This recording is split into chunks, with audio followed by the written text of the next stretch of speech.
Tahun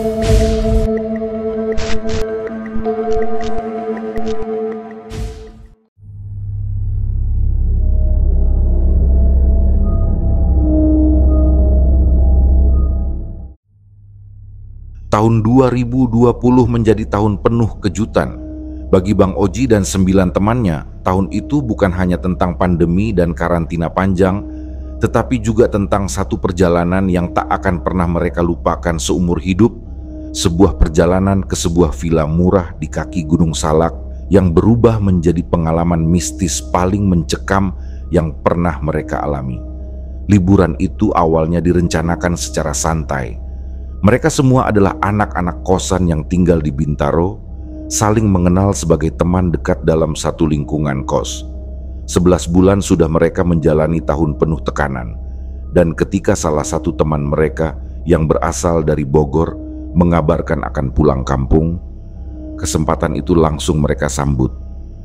Teman tersebut menawari, jika ada yang ingin ikut pulang ke kampung, ia akan dengan senang hati menemani. Tanpa pikir panjang, 9 orang lainnya langsung menyatakan setuju. Namun sejak awal rencana itu terasa agak terburu-buru. Rumah orang tua teman mereka yang tinggal di Bogor ternyata tak cukup luas untuk menampung 10 orang sekaligus. Maka diputuskan untuk menyewa villa yang tak jauh dari kampung halaman si teman. Setelah mencari secara online dan juga melalui kenalan, akhirnya mereka mendapatkan sebuah villa di daerah itu, di bawah kaki Gunung Salak. Harga sewanya mencengangkan, hanya Rp300.000 untuk 3 hari 2 malam. Tak satu pun dari mereka mencurigai bahwa harga semurah itu bisa jadi isyarat bahwa ada sesuatu yang tak beres. Hari keberangkatan ditentukan, dan mereka sepakat untuk berangkat malam hari sekitar pukul 10. Keputusan itu diambil agar mereka bisa terhindar dari razia polisi yang biasa berjaga di jalur utama, sekaligus menghindari kemacetan. 5 motor digunakan, masing-masing berboncengan. Langit malam cukup cerah dan hawa sejuk terasa menyelimuti tubuh mereka sepanjang perjalanan keluar kota. Tawa dan canda menyertai langkah awal mereka, seolah menyambut petualangan yang menyenangkan. Namun begitu memasuki wilayah Bogor dan mendekati kawasan pegunungan, suasana mulai berubah. Jalanan menjadi lebih sepi, udara bertambah dingin, dan kabut tipis mulai turun menutup pandangan. Penerangan jalan menghilang satu persatu, digantikan gelap yang pekat seakan menelan mereka hidup-hidup. Hanya sorot lampu motor yang menyapu jalan setapak di depan, memperlihatkan aspal rusak dan lubang-lubang yang menghiasi pinggir jalan seperti perangkap. Saat waktu menunjukkan sekitar pukul 12:30 dini hari, mereka mulai mendekati area villa. Namun jalan menuju tempat itu ternyata menanjak curam, sempit, dan sepi. Di kanan kiri hanya hutan dan semak liar, dan tak ada satu rumah pun yang terlihat. Ujung jalan seperti tak berujung, tenggelam dalam kabut dan kehampaan. Tiba-tiba sesuatu yang tak biasa terjadi. Di ujung pandangan muncul sosok pria berjalan kaki di pinggir jalan. Langkahnya lambat, tubuhnya ramping, dan ia tak membawa senter atau cahaya apapun. Ia muncul entah dari mana, berdiri di tengah jalan yang tak berpenghuni. Awalnya mereka mengira itu hanyalah warga sekitar yang sedang pulang. Namun ketika lampu motor menyinari wajahnya, semua berubah. Wajah sosok itu terlihat tidak utuh. Separuh dari pipinya tampak sobek, rahangnya terbuka miring, dan bola matanya hanya satu yang utuh. Yang lainnya seperti remuk dan menghitam. Sosok itu hanya diam, menatap kosong ke arah mereka. 4 dari mereka yang berada di depan melihatnya dengan jelas. Tanpa perlu komando, teriakan panik pecah dari mulut mereka bersamaan. Motor yang dikendarai Bang Oji tiba-tiba mati. Mesin mendadak tak berfungsi, tak bisa di-starter, tak bisa disela. Yang terdengar hanya suara napas mereka yang mulai tercekat. Dalam keadaan gelisah, mereka menuntun motor yang mogok menuju jalur portal yang berada di depan. Portal besar itu menutup rapat jalur menuju villa. Di sampingnya berdiri sebuah rumah kecil dengan lampu kuning remang yang berkedip, seperti pos jaga yang sudah lama tak ditempati. Mereka berteriak memanggil, dan dari balik pintu muncul seorang pria tua berpakaian lusuh. Wajahnya pucat dan keriput, matanya tajam namun kosong. Ketika mereka menjelaskan bahwa mereka menyewa villa di atas, pria itu tidak langsung mengizinkan. Ia hanya berkata agar mereka menghubungi dulu orang yang menyewakan villa, dan jika memang benar, orang itu sendiri yang harus datang meminta izin membuka portal. Terpaksa, mereka menunggu dalam ketegangan di bawah udara malam yang semakin dingin. Tak lama kemudian, penjaga villa yang disebutkan datang. Ia bukan pemilik villa, hanya seorang penjaga yang memiliki akses ke properti tersebut. Pria itu berbicara dengan petugas portal cukup lama. Sementara ke-9 orang lainnya hanya diam, memperhatikan dari kejauhan. Tak seorang pun tahu apa yang dibicarakan mereka berdua. Namun dari ekspresinya, diskusi itu bukan percakapan biasa. Akhirnya portal dibuka. Jalan menuju villa terbuka di hadapan mereka. Dan yang mengejutkan, motor Bang Oji yang sebelumnya mati tiba-tiba menyala kembali. Suara mesinnya normal, seolah tak pernah mengalami kerusakan. Tak ingin memperpanjang ketegangan, mereka segera menyalakan kembali motor masing-masing dan melanjutkan perjalanan. 5 menit berikutnya, mereka menemukan villa yang dimaksud. Letaknya di sisi kiri jalan, ditandai dengan gerbang besi terbuka dan halaman luas yang tidak terlalu terawat. Namun ketika Bang Oji membelok masuk, 4 motor di belakangnya terus melaju ke atas seakan tak melihat villa tersebut. Mereka seperti kehilangan panduan, tak menyadari bahwa tempat yang mereka cari sudah di depan mata. Bang Oji dan Opik harus mengejar dan meneriaki mereka agar kembali. Setelah berputar arah, mereka semua berkumpul di depan villa. Bangunan itu berdiri sepi. 3 kamar besar tampak dari luar. Kolam renang di belakang rumah tampak tak terpakai. Airnya surut dan dasar kolam dipenuhi lumut serta dedaunan kering. Di sisi depan, ada taman kecil yang tak terurus, dan rerumputan liar menjulur keluar dari sela-sela ubin halaman. Jam menunjukkan hampir pukul 2 dini hari. Rasa kantuk, kelelahan, dan hawa dingin membuat mereka mengabaikan firasat tak enak yang mulai merambat di benak. Mereka memutuskan untuk masuk dan membersihkan diri. Rumah itu kosong, gelap, namun tetap dimasuki tanpa banyak tanya. Mereka meletakkan tas, memilih kamar, dan beristirahat dalam diam. Pagi menjelang dengan pelan, seperti ragu menembus pekatnya kabut yang menyelimuti kawasan kaki Gunung Salak.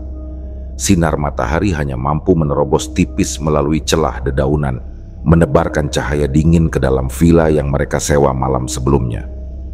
Udara pagi menusuk hingga ke tulang, dan embun masih menggantung di kaca-kaca jendela, mengaburkan pandangan keluar. Bang Oji membuka mata dengan kepala berat. Tidurnya tidak benar-benar nyenyak. Ada kegelisahan samar yang terus membayang sepanjang malam, meski tak ada mimpi yang bisa ia ingat. Saat membuka pintu kamar, ia mendapati teman-temannya juga mulai bangun. Wajah-wajah mereka tampak lelah, seperti belum sepenuhnya terlepas dari beban perjalanan malam yang panjang dan mencekam. Mereka mulai membersihkan diri. Air dari kamar mandi terasa sangat dingin, seperti mengalir langsung dari jantung gunung. Meski tubuh masih letih, mereka mencoba menyegarkan diri. Suasana pagi terasa ganjil, meski tak ada suara apapun selain nyanyian burung dan desir angin. Setelah bersiap, mereka berjalan menuju rumah orang tua dari salah satu teman mereka, Imam yang memang asli Bogor. Rumah itu terletak di sebuah perkampungan sederhana tidak jauh dari villa.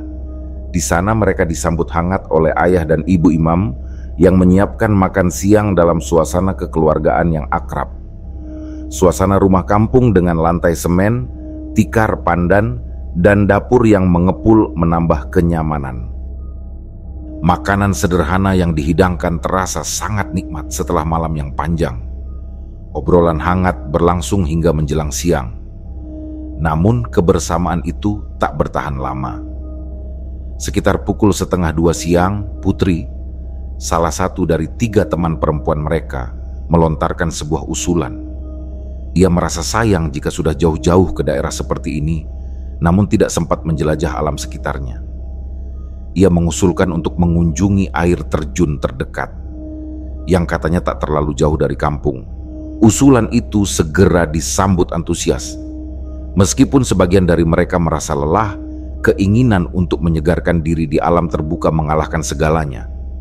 Imam, sebagai tuan rumah sekaligus warga lokal, menawarkan diri untuk menjadi pemandu. Sekitar pukul 3 sore, mereka semua telah berkumpul di lokasi parkir yang berada di ujung sebuah jalan sempit di lereng pegunungan. Jalur motor berakhir di sana, dan untuk menuju air terjun, mereka harus berjalan kaki menuruni jalur tanah berbatu yang licin dan curam. Tak seperti tempat wisata yang tertata, jalur ini lebih menyerupai jalur tradisional, hanya berupa tanah merah yang licin, akar-akar pohon menyembul, dan sesekali dilalui oleh aliran air kecil dari mata air sekitar. Perjalanan menurun memakan waktu sekitar 30 menit. Suasana di sepanjang jalan sunyi dan dipenuhi bayangan pepohonan tinggi. Cahaya matahari hanya menembus sebagai cahaya keemasan yang pecah di sela daun, menciptakan permainan bayangan yang aneh. Mereka turun dengan hati-hati, bergandengan atau saling menjaga agar tidak terpeleset. Kabut mulai naik perlahan dari bawah lembah. Saat tiba di lokasi air terjun, suara gemuruh air menyambut mereka lebih dulu. Sebuah aliran deras jatuh dari ketinggian tebing batu, membentuk kolam alami yang dikelilingi batu-batu besar. Di kejauhan masih terlihat 2 atau 3 warga lokal yang tengah mencuci pakaian atau mandi. Mereka memilih menunggu hingga area itu benar-benar kosong demi menjaga privasi. Ketika warga mulai beranjak pergi, mereka pun turun ke kolam air terjun dengan semangat. Beberapa melepas kaos, sebagian lain membuka sepatu dan bermain di tepian air. Di tengah kolam terdapat sebuah batu besar yang sedikit menonjol, cukup untuk diduduki beberapa orang. Tempat itu menjadi spot foto favorit. Satu persatu mereka bergantian naik, mengambil gambar, tertawa, dan bercanda. Namun suasana menyenangkan itu tak berlangsung lama. Dari arah rerimbunan hutan muncul seekor demi seekor monyet liar. Awalnya hanya 2 atau 3 ekor, namun jumlahnya segera bertambah menjadi belasan. Monyet-monyet itu tidak seperti biasanya, tidak riuh, tidak liar, tidak takut pada manusia. Mereka berjalan perlahan, satu baris, mengelilingi area air terjun. Semua orang membeku, tak satu pun dari mereka berani bergerak. Monyet-monyet itu hanya duduk, diam mengamati. Tidak mengais makanan, tidak meloncat-loncat, bahkan tidak bersuara. Yang lebih aneh, di antara kawanan itu ada seekor yang sangat berbeda. Ukurannya lebih besar, warnanya lebih gelap, dan bulunya tampak kusut seperti serat ilalang. Monyet itu duduk tepat di antara 2 batang bambu yang tumbuh bersilang. Matanya menyala aneh, tidak seperti binatang. Putri yang berdiri agak jauh sambil membawa ponselnya mencoba mengambil gambar. Ia mengarahkan kameranya ke arah kawanan itu, lalu ke monyet yang mencolok. Namun ketika melihat hasil fotonya, ia terkejut. Gambar-gambar itu tidak menunjukkan sosok apapun secara jelas. Semuanya buram, bergerak, seperti tertutup kabut yang hanya menyelimuti lensa. Saat itu Bang Oji menatap monyet hitam di atas bambu. Monyet itu bergeser perlahan dan kini duduk tepat di atas bebatuan tempat sebagian dari mereka masih berfoto. Dalam keheningan yang tegang itu, tanpa sadar Bang Oji melontarkan celetukan bahwa jika monyet itu buang air di atas mereka, bisa-bisa salah satu dari teman mereka celaka. Ucapan itu disambut teguran keras dari salah satu teman, menyuruhnya menjaga lisan di tempat asing seperti ini. Mendadak suasana berubah. Langit yang semula keemasan mulai berubah kelabu. Kabut turun lebih tebal dan gemuruh air terjun terdengar lebih keras, seperti menggema dalam ruang kosong. Imam segera mengingatkan mereka bahwa waktu sudah sore. Mereka pun bersiap naik kembali ke parkiran motor. Namun sebelum itu, sebagian dari mereka memutuskan untuk berganti pakaian di bangunan kecil yang berada tak jauh dari kolam. Bangunan itu dulu difungsikan sebagai kamar ganti, namun kini tampak kotor, gelap, dan berbau tidak sedap. Saat para perempuan masuk bergantian, Bang Oji dan Imam menunggu di luar. Dan di sanalah dari celah pintu kamar ganti yang tak terpakai, mereka melihat sosok perempuan berdiri diam. Rambutnya panjang, menjuntai menutupi wajah. Tubuhnya mengenakan kain putih kusam yang menggantung seperti tak menapak bumi. Ia berdiri di pojok ruangan, tak bergerak, namun keberadaannya terasa menusuk ke dalam pikiran. Bang Oji menahan napas, tubuhnya terasa kaku. Imam tampaknya juga melihat hal yang sama, karena keduanya hanya saling pandang tanpa kata. Mereka memutuskan untuk membiarkan teman-teman perempuan selesai duluan, dengan dalih menjaga giliran. Begitu semua selesai, dan mereka naik kembali ke atas, langit mulai menggelap. Matahari telah tenggelam dan kabut tipis mulai naik dari dasar lembah. Tiba-tiba, putri yang berjalan di depan mendadak jatuh terkulai. Tubuhnya ambruk begitu saja tanpa isyarat. Semua orang panik. Beberapa langsung berlari menghampiri, memanggil-manggil namanya, sementara yang lain mengipasi wajahnya dan mencoba memijat telapak kakinya. Setelah beberapa menit yang terasa sangat panjang, putri terbangun. Matanya terbuka lebar dan tubuhnya menggigil hebat. Namun yang paling mengejutkan adalah kata-katanya. Ia menunjuk ke arah belakang parkiran, ke semak-semak lebat, dan berteriak agar seseorang segera mengambil bunga miliknya yang jatuh. Bunga itu penting, katanya. Harus segera diambil sebelum terlambat. Bang Oji, tanpa berpikir panjang, langsung melompat menuju arah yang ditunjuk. Di balik semak, di tempat yang seharusnya kosong, ia melihat sosok itu kembali. Perempuan berbaju putih dengan rambut panjang yang menutupi wajah. Tangannya terulur, dan di telapak tangannya ia menggenggam sesuatu. Seonggok daging merah, kecil, masih meneteskan darah segar. Itu jantung bayi. Bang Oji terhenti, nafasnya tercekat. Matanya terpaku pada tangan itu, pada darah yang jatuh satu-satu ke tanah. Tubuhnya membeku, dunia seperti berhenti berputar. Hanya suara air dan degup jantungnya sendiri yang terdengar. Dalam diam, ia membaca doa dalam hati, mencoba menahan tubuhnya yang gemetar hebat. Akhirnya, ia berhasil menarik dirinya kembali ke realitas. Dan dengan tubuh lemas, ia kembali ke rombongan. Ia tak berkata sepatah kata pun. Ia hanya memerintahkan semuanya kembali ke villa. Tak ada yang membantah. Tanpa bertanya, mereka semua menaiki motor dan kembali menelusuri jalan sempit yang mulai diselimuti kabut malam. Putri dibonceng di tengah, tubuhnya lemas, mata setengah terbuka. Tidak ada yang bicara sepanjang perjalanan pulang. Udara malam di kaki Gunung Salak terasa makin dingin ketika rombongan itu tiba kembali di villa. Waktu menunjukkan hampir pukul 6:30 malam. Kabut menggulung dari arah pegunungan, melayang rendah dan membalut halaman villa. Lampu-lampu temaram dari dalam rumah tidak cukup terang untuk menembus pekatnya malam, hanya menciptakan bayangan-bayangan samar yang menari di dinding dan lantai. Setelah Putri dibaringkan di atas salah satu tempat tidur, suasana di dalam villa berubah hening. Gadis itu belum sepenuhnya sadar. Tubuhnya lunglai, wajahnya pucat, dan sesekali terdengar napas berat yang keluar dari mulutnya. Beberapa teman mencoba memeriksa keadaannya, memastikan denyut nadinya stabil dan tubuhnya tidak demam. Namun kegelisahan menggantung di udara. Tidak seorang pun berani bicara banyak.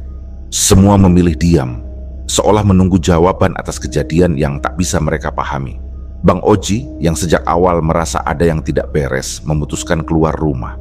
Ia melangkah sendirian ke halaman, melewati rerumputan liar yang basah oleh embun malam. Tubuhnya terasa panas, namun telapak tangannya dingin seperti es. Di bawah langit malam yang tak berbintang, ia berdiri mematung di depan pagar, menahan gejolak emosi yang mendidih di dadanya.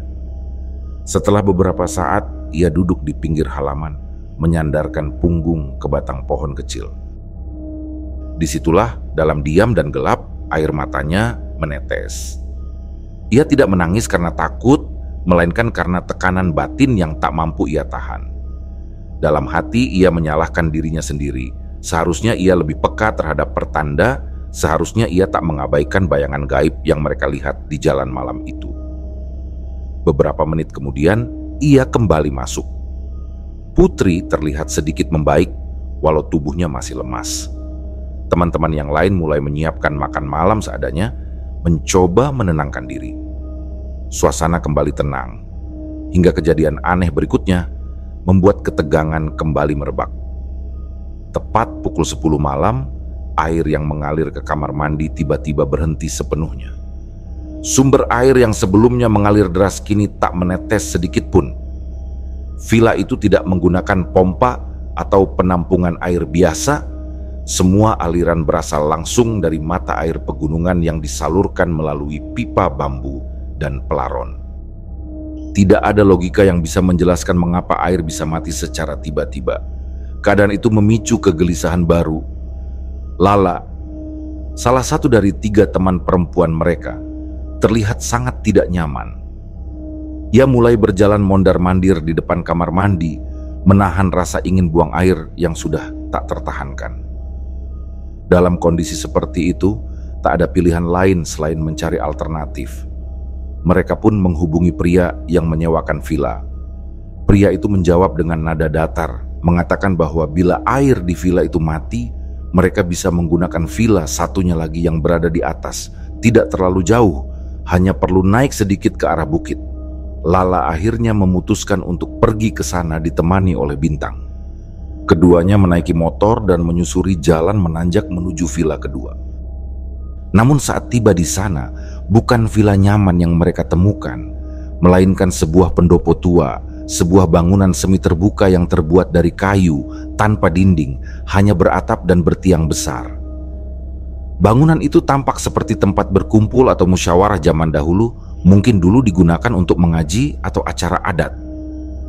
Catnya mengelupas, kayunya lapuk, dan pintu depannya berupa pintu geser tua yang jika dibuka akan tertarik masuk sendiri. Begitu turun dari motor, Lala langsung diliputi keraguan. Bangunan itu tampak terlalu sepi, terlalu usang, dan menyimpan kesan dingin yang tidak wajar. Ia pun menyampaikan kepada Bintang bahwa tempat itu tidak meyakinkan. Bintang juga merasa hal yang sama. Mereka sepakat untuk tidak melanjutkan dan memilih mencari kamar mandi di rumah warga. Di villa, tak seorang pun tahu bahwa mereka turun ke rumah penduduk. Ketika mereka akhirnya kembali sekitar pukul 11:30 malam, Bang Oji justru mulai khawatir soal air yang tidak kunjung menyala. Maka ia mengajak 3 orang temannya, termasuk imam, untuk ke pendopo atas guna mengambil air dalam jerigen dan ember besar sebagai cadangan. Perjalanan itu terasa lebih mencekam. Jalanan yang dilalui benar-benar gelap. Lampu motor mereka menjadi satu-satunya penerang dalam lorong hitam yang dikepung hutan. Ketika tiba di pendopo, mereka memarkir motor di bawah rumpun bambu. Tapi kali ini mereka menyadari sesuatu yang janggal. Bambu-bambu itu tidak tumbuh tegak seperti biasa. Justru mereka melengkung ke dalam dari kedua sisi, menciptakan lengkungan sempit seperti pintu masuk ke goa. Motor mereka diparkir tepat di bawah atap bambu itu. Begitu turun dari motor, aroma busuk langsung menyeruak. Bang Oji adalah orang pertama yang mencium bau itu. Ia berujar dengan nada rendah dan lirih bahwa bau tersebut menjijikkan dan membuatnya mual. Namun imam langsung menegurnya, menyuruhnya berhenti bicara sembarangan. Mereka semua tahu bahwa di tempat seperti itu, mulut harus dijaga. Mereka berjalan cepat ke pendopo dan mulai mengisi air. Di dekat keran tua yang masih menetes pelan, terdapat sebuah tangga kayu kecil yang mengarah ke bawah bangunan. Ruangan di bawah itu gelap dan samar, mungkin kolong pendopo atau gudang kayu yang tertutup debu. Karena penasaran, Bang Oji menyorotkan senter ponselnya ke arah tangga. Apa yang terjadi kemudian membuat jantung mereka seolah berhenti berdetak. Dari bawah tangga muncul sebuah bayangan hitam besar, bukan binatang, bukan manusia, Wujudnya tidak jelas, namun sangat pekat dan besar. Bayangan itu melesat ke atas dengan kecepatan luar biasa, melewati atap pendopo, lalu lenyap ke langit malam. Semua yang melihatnya membeku, tidak ada yang bicara, tidak ada yang bergerak, hanya suara air yang menetes dan gemetar dalam dada. Tanpa berkata sepatah kata pun, mereka menyelesaikan pengisian air, lalu segera kembali ke villa. Setibanya di bawah, waktu telah menunjukkan pukul 2 dini hari. Mereka menuangkan air ke kamar mandi, berharap tak ada yang mengalami kejadian serupa. Namun apa yang mereka temui justru lebih mengejutkan. Putri, yang sebelumnya berbaring tenang, tiba-tiba membuka mata dan menatap ke arah mereka. Wajahnya tampak kosong, namun suaranya keluar pelan dan datar. Ia berkata bahwa tubuh mereka semua berbau busuk, seperti bangkai yang sudah lama dikubur. Ucapan itu sontak membuat suasana kembali membeku. Jeritannya mengoyak keheningan malam, membuat semua yang ada di dalam ruangan tersentak dan merapat ke dinding dengan tubuh gemetar. Tak ada lagi rasa nyaman. Ruang yang sebelumnya remang-remang oleh lampu kuning tua kini terasa sesak oleh ketegangan. Udara seolah berhenti bergerak, dan hawa dingin berubah menjadi tekanan gaib yang tak kasat mata, namun menyesakkan dada. Putri terus menunjuk perutnya sambil meraung. Tubuhnya bergetar hebat dan berulang kali membentur kasur, seperti mencoba melepaskan sesuatu yang menempel erat dari dalam tubuhnya. Ia menggumamkan kalimat-kalimat asing yang tidak bisa dipahami siapapun. Ucapannya terputus-putus, namun inti pesannya terus berulang. Ia ingin yang ada di dalam perut itu. Suara yang keluar dari tenggorokannya sudah tidak terdengar seperti suara perempuan.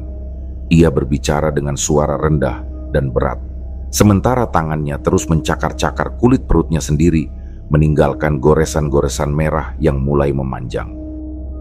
Tangan Imam dan Bang Oji yang mencoba menahannya bahkan hampir terlepas karena kekuatan yang tak wajar. Mata Putri melotot ke atas, putihnya tampak mendominasi bola matanya. Ketika mereka masih berjuang menenangkan Putri, terdengar suara tawa melengking dari arah dapur.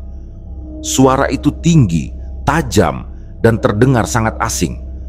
Tawa seperti anak kecil yang bermain, namun dengan nada sumbang yang membuat bulu kuduk meremang. Beberapa orang yang tersisa segera menoleh, dan saat itulah mereka melihat Lala, salah satu teman perempuan lainnya, duduk bersila di lantai dapur dengan kepala menggeleng-geleng perlahan.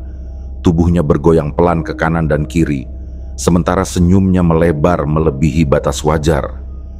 Ia menatap kosong ke arah lampu, lalu mulai tertawa lagi, kali ini disertai isak yang bercampur gumaman tak jelas. Bang Oji yang mencoba mendekat langsung mundur saat Lala tiba-tiba menoleh cepat dan menggeram seperti binatang. Suaranya terdengar seperti gemuruh dari dada yang dalam, dan dari mulutnya keluar kalimat-kalimat mengancam dalam bahasa yang tidak dikenali. Ia mulai merangkak maju, lalu berdiri dan melompat ke sofa dengan cepat seperti makhluk liar. Satu persatu teman mereka mulai menunjukkan gejala serupa. Ada yang mulai menangis tanpa suara, ada yang tertawa, ada pula yang tubuhnya mulai membungkuk dengan posisi tangan mencakar. Dalam waktu tak sampai 10 menit, 8 dari 10 orang yang ada di villa telah berada dalam keadaan tidak wajar. 5 dari mereka bergerak liar seperti hewan. Mereka melompat dari satu perabot ke perabot lain, berputar di atas kasur, merangkak di lantai, dan sesekali memanjat jendela. Tubuh-tubuh mereka bergerak cepat dengan mata yang tak fokus dan geraman yang terus terdengar dari tenggorokan. Salah satu dari mereka bahkan berlari mengelilingi ruangan dengan tangan yang mengepak seolah meniru gerakan monyet. Tawa dan teriakan bercampur dalam suara yang memekakkan telinga, menciptakan kekacauan total yang tak pernah mereka bayangkan akan terjadi. Sementara itu, Putri masih menjadi pusat kekacauan. Tubuhnya seperti dirasuki oleh sesuatu yang sangat kuat. Ia terus meracau tentang janin dalam perutnya, mengulang permintaannya. Tangannya terus mencakar bagian bawah perut, dan beberapa teman perempuan yang mencoba menahannya mulai menangis panik. Bang Oji berdiri mematung di sudut ruangan. Matanya menyapu sekeliling, menyaksikan teman-temannya satu persatu berubah menjadi sosok-sosok yang tak dikenalnya. Keringat membasahi pelipis, dan tangan yang tadinya digunakan untuk menenangkan putri kini menggenggam ujung baju dengan kuat. Ia merasa kalah, tidak tahu harus mulai dari siapa. Tidak ada yang siap menghadapi 8 orang kerasukan dalam waktu bersamaan. Tiba-tiba, Bintang yang sebelumnya membantu menahan putri terdiam. Tatapannya kosong, tubuhnya tegak, dan tanpa aba-aba ia berlari keluar dari pintu depan villa menuju arah bukit yang gelap. Gerakannya sangat cepat, seperti orang yang sedang dalam trans. Bang Oji dan Imam segera berlari mengejar, namun dalam kabut yang mulai turun tebal dan gelapnya malam, tubuh Bintang hampir tak terlihat. Dengan napas terengah, mereka berhasil menyusulnya hanya beberapa meter sebelum tebing. Di ujung jalan berbatu yang licin, Bintang berdiri menghadap ke bawah jurang. Tubuhnya condong ke depan dan matanya tetap menatap kosong. Imam berlari dan segera memeluk tubuh Bintang dari belakang, mencoba menahan. Bang Oji membantu menariknya, dan bersama-sama mereka membanting tubuh Bintang ke tanah. Tubuh itu memberontak hebat, namun akhirnya bisa ditahan. Saat mereka menyeret Bintang turun kembali ke villa, Lala yang semula kesurupan tiba-tiba duduk tegak dan berteriak dengan suara parau. Ia menunjuk ke arah mereka dan berkata bahwa Bintang sudah mati. Ia menyebut bahwa ia melihat tubuh Bintang melayang di udara dan menghantam batu besar dengan wajah hancur. Kata-katanya diucapkan dengan keyakinan mutlak dan air matanya mengalir deras. Anehnya, tubuhnya tidak bergerak liar, namun matanya menatap lurus. Pikiran Bang Oji menjadi kabur. Bintang masih hidup, masih bernapas di sampingnya. Tapi ucapan Lala seakan menciptakan kenyataan baru yang tak bisa dipungkiri. Apakah mata Lala melihat masa depan? Ataukah pikirannya dipinjam oleh sesuatu yang hidup di antara tebing dan pepohonan? Keadaan di dalam villa makin memburuk. 3 dari mereka harus diikat dengan tali rafia. Tangan dan kaki dibungkus agar tidak mencakar atau menyerang. Salah satu sempat mencakar lengan temannya sendiri, meninggalkan luka memanjang yang mengeluarkan darah. Satu lainnya mencoba memecahkan kaca jendela dengan kepala. Imam menutup semua jendela dan mengganjal pintu dengan kursi. Tapi ia tahu, semua itu sia-sia jika tidak segera mencari bantuan. Akhirnya, ia dan Bang Oji memutuskan turun ke kampung mencari pertolongan. Dengan sisa tenaga dan ketakutan yang menempel seperti racun, mereka menyalakan motor dan menuruni jalan setapak yang hanya diterangi lampu kecil. Mereka tidak bicara, hanya fokus melintasi gelap dan sunyi malam. Bayangan dari pepohonan seolah memanjang dan melambai-lambai mengikuti perjalanan mereka. Setibanya di pos ronda, mereka menemukan 2 warga yang masih berjaga. Tanpa basa-basi, Bang Oji menjelaskan bahwa teman-temannya mengalami kesurupan massal dan mereka butuh bantuan segera. Salah satu warga, seorang lelaki paruh baya, segera menawarkan diri untuk membantu. Ia membawa mobil losbak miliknya dan meminta satu rekannya ikut bersamanya. Dalam waktu singkat, mereka bertiga kembali ke villa dengan mobil terbuka yang menyalakan lampu tembak. Sesampainya di sana, mereka langsung disambut suasana mencekam. Villa seperti ladang perang spiritual. Suara jeritan, tawa, dan tangisan menyatu menjadi satu kesatuan yang tak manusiawi.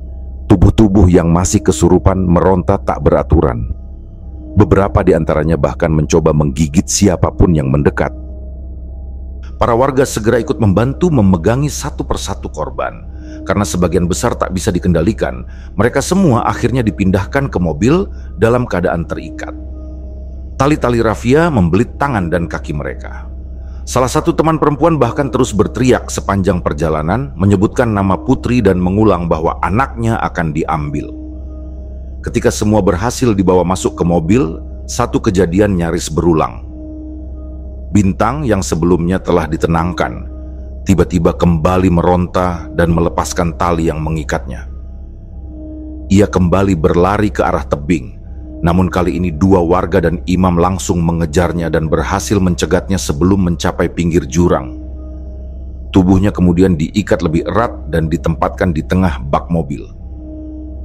Malam itu, dengan tubuh-tubuh terikat dan jiwa yang berkecamuk, 8 orang dibawa turun menuju rumah orang tua imam. Sementara 2 orang lainnya, Imam dan Bang Oji, mengawal dari belakang, masih membawa beban yang tak kasat mata. Dan villa tua itu pun kembali sunyi. Pintu-pintunya tertutup perlahan oleh angin malam. Kabut menyusup masuk melalui celah jendela, menyelimuti ruang-ruang kosong. Malam belum sepenuhnya reda dari keheningan menyeramkan ketika mobil losbak membawa rombongan yang kesurupan turun menuju rumah orang tua imam di kampung. Sepanjang jalan yang berkelok di tengah kabut pekat, lampu depan mobil menjadi satu-satunya penerang dalam kegelapan yang menggantung berat. Suara desah angin yang menerobos sela-sela pepohonan terdengar, seperti bisikan halus yang menyelimuti perjalanan mereka. Di bak belakang, 8 orang masih dalam kondisi tidak sadar sepenuhnya. Tubuh mereka yang terikat tali rafia terus bergoyang sesekali. Beberapa dari mereka menggumam, tertawa dengan suara rendah, dan ada pula yang sesekali mengerang, menyebut nama-nama yang tak dikenal. Putri sendiri masih menggigit bibir bawahnya, tubuhnya bergetar hebat dan tangannya terkepal erat, seakan masih mempertahankan sesuatu yang hendak direbut paksa. Sesampainya di halaman rumah tua bercat kusam milik orang tua imam, suasana langsung disambut oleh kerumunan warga. Beberapa laki-laki dewasa sudah bersiap dengan sarung dan peci, sementara para ibu tampak cemas menyambut para korban. Rumah sederhana itu terasa sempit karena dijejali tubuh-tubuh yang lemas, peluh ketakutan, dan aura gelap yang belum juga pergi. Meskipun lampu terang menyala di setiap ruangan, tetap terasa bahwa tempat itu kini sedang menjadi pusat pertarungan dua dunia. Dunia manusia dan dunia yang tak terlihat. Imam dan Bang Oji memapa satu persatu teman mereka masuk ke ruang tengah. Tubuh-tubuh itu dibaringkan di atas tikar pandan yang dibentangkan tergesa-gesa. Tangis pelan terdengar dari beberapa teman perempuan yang telah lebih dulu siuman. Mereka masih trauma oleh kejadian yang begitu cepat dan mengerikan, belum sepenuhnya percaya bahwa yang mereka alami baru saja benar-benar terjadi. Seseorang kemudian memanggil tokoh sepuh di kampung itu, yaitu Abah Salman. Beliau dikenal bukan hanya sebagai tokoh agama, tetapi juga sebagai penjaga spiritual desa, orang yang kerap menengahi masalah-masalah ganjil yang tidak bisa dijelaskan secara logika.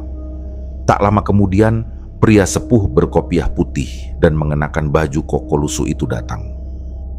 Langkahnya pelan, namun mantap. Di tangannya tergenggam tasbih kayu yang terus berputar, dan dari wajahnya terpancar keteduhan meski matanya menyimpan kewaspadaan. Begitu masuk ke ruang utama, ia memandang sekeliling dan menghela napas pelan, seolah bisa langsung merasakan bahwa udara di dalam rumah itu telah bercampur dengan sesuatu yang bukan dari dunia ini. Abah Salman meminta air putih, kendi tanah liat, dan beberapa helai daun sirih. Setelah semuanya disiapkan, beliau duduk bersila di tengah ruangan, menutup mata, dan mulai melantunkan doa-doa dalam bahasa Arab yang mengalun tenang, tapi syarat getaran. Getaran bacaan itu terasa menghujam hingga ke ubun-ubun. Setiap bait yang dibaca seperti mengiris lapisan tipis antara dunia nyata dan dunia halus. Udara di ruangan mendadak terasa lebih berat, dan beberapa korban mulai meronta lagi, seperti terganggu oleh kekuatan yang sedang bekerja menekan eksistensi mereka. Ketika bacaan berlanjut, tubuh Putri menggeliat paling hebat. Ia menjerit, lalu tertawa melengking, dan di tengah jeritan itu, ia menyebut bahwa anaknya akan diambil. Suaranya tak seperti miliknya sendiri, lebih dalam, berat, dan serak. Ia mengatakan bahwa makhluk itu sudah menunggu terlalu lama, bahwa janin itu bukan milik Putri lagi. Tangisan pecah dari beberapa teman yang mendengarnya. Imam memegangi bahunya, gemetar, tak tahu lagi harus berbuat apa. Bang Oji, yang duduk paling dekat dengan kepala Putri, hanya bisa memandangi wajahnya yang merah membiru dan matanya yang berputar-putar tanpa arah. Abah Salman mendekat. Ia mencelupkan jarinya ke dalam air kendi, lalu memercikkan ke wajah Putri. Tubuh itu langsung mengejang, seperti dialiri listrik.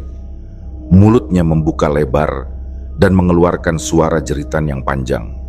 Setelah itu, ia terdiam, seolah kehabisan napas. Tapi dari wajahnya masih terlihat ketegangan luar biasa. Dengan suara tenang tapi tegas, Abah Salman menyebutkan bahwa gangguan ini adalah buah dari pelanggaran besar. Ia mengatakan bahwa tempat yang mereka datangi, villa murah di pinggiran itu, bukanlah tempat biasa. Di sana dulunya ada permukiman tua yang dihuni oleh para petapa. Sebuah kawasan yang disakralkan dan sekarang telah berubah menjadi tempat tinggal bagi entitas-entitas penunggu yang haus ketenangan. Mereka terusik oleh kehadiran para pemuda yang datang tanpa permisi, dengan tawa keras, musik berlebihan, dan yang paling fatal, dengan membawa benda-benda yang tak seharusnya masuk ke tempat itu. Putri yang tubuhnya mulai tenang, perlahan membuka mata. Air mata mengalir di kedua pipinya. Dengan suara gemetar dan sesenggukan, ia akhirnya mengakui segalanya.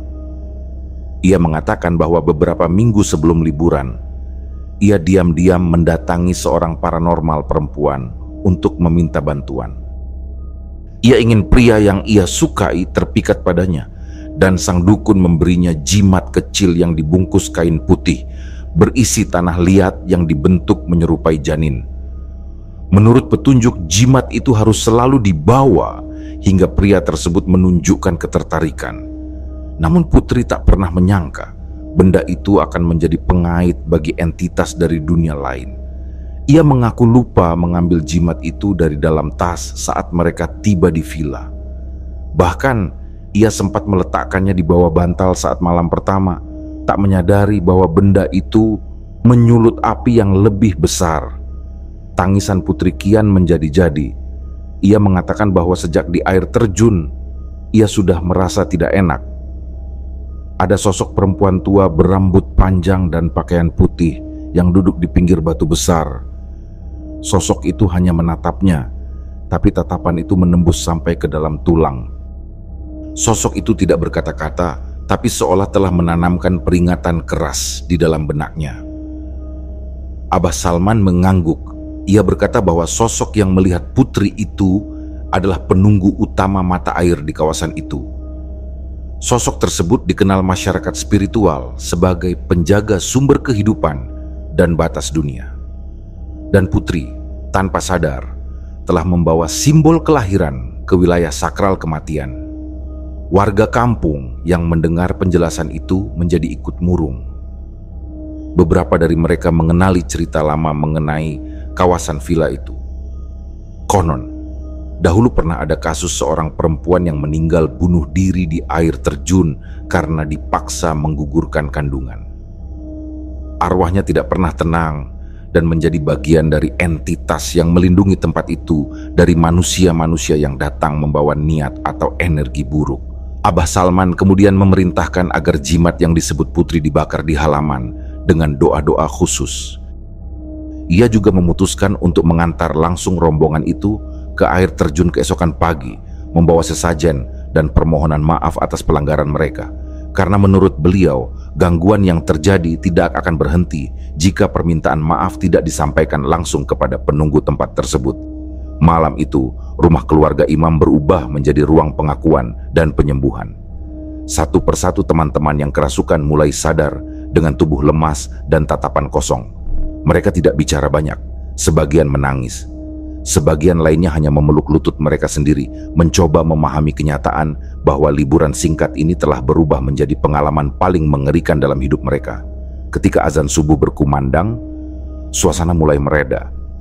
Pagi yang mendung menyambut rombongan itu saat mereka kembali menyusuri jalur sempit menuju air terjun yang menjadi awal dari teror mereka. Langit tertutup kabut tipis dan udara gunung terasa lebih dingin. Di barisan terdepan, Abah Salman berjalan dengan tenang namun penuh kewaspadaan.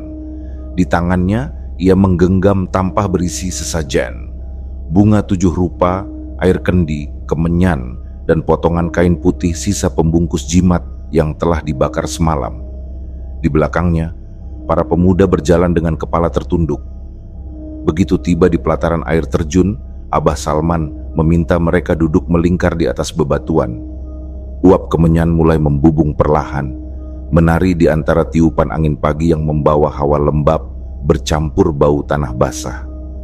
Lelaki sepuh itu lalu memulai doa-doa, melantunkannya dalam nada tenang, namun penuh makna, memohon ampun dan permisi atas kelalaian manusia yang datang tanpa etika ke wilayah para penjaga gaib. Saat doa-doa itu semakin dalam, beberapa dari mereka merasakan sensasi aneh, seperti ada yang mengawasi dari balik pepohonan atau dari sela-sela batu besar yang mengelilingi lokasi. Mata beberapa orang menangkap gerakan kabut yang tidak biasa. Kabut itu sesekali berkumpul membentuk siluet samar, seorang perempuan berselendang putih yang berdiri diam di atas batu, namun saat diperhatikan lebih dekat, wujud itu menghilang seperti terbawa angin. Abah Salman mengatakan bahwa ritual penyucian ini bukan untuk mengusir makhluk gaib, melainkan untuk menunjukkan penyesalan, sekaligus sebagai bentuk penghormatan, bahwa manusia tak bisa semena-mena masuk ke wilayah sakral tanpa permisi.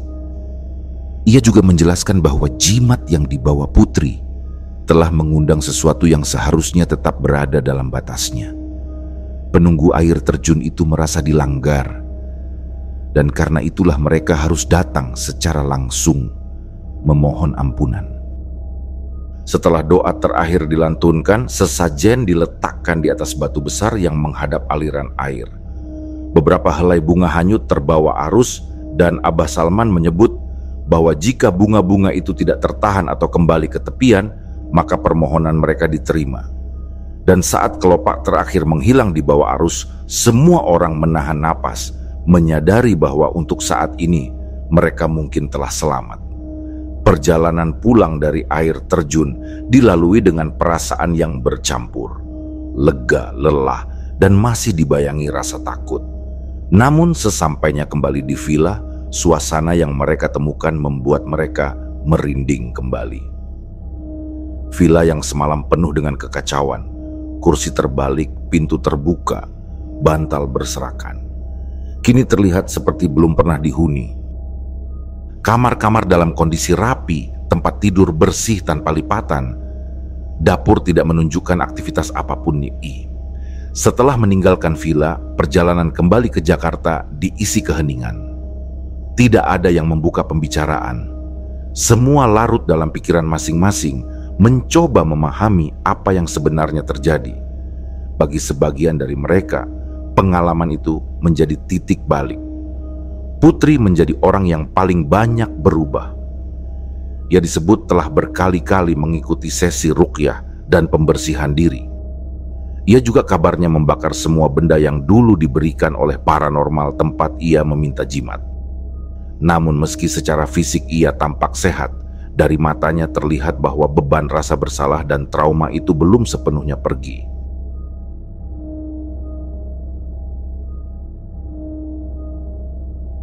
Demikianlah kisah yang kami bawakan ini. Semoga kisah ini dapat menghibur teman-teman semua dan diharapkan cerita ini bisa bermanfaat. Baiklah, terima kasih untuk teman-teman yang telah mendengarkan cerita ini dan juga yang telah mendukung channel ini. Semoga kebaikan yang dilakukan teman-teman dibalas oleh Allah Subhanahu wa Ta'ala dengan hal-hal yang lebih baik dan lebih bermanfaat dalam kehidupan. Saya mohon maaf apabila ada kesalahan dalam perkataan ataupun pengucapan dalam menceritakan kisah ini. Sampai jumpa lagi di kisah kami berikutnya. Semoga sehat dan sukses selalu untuk kita semua.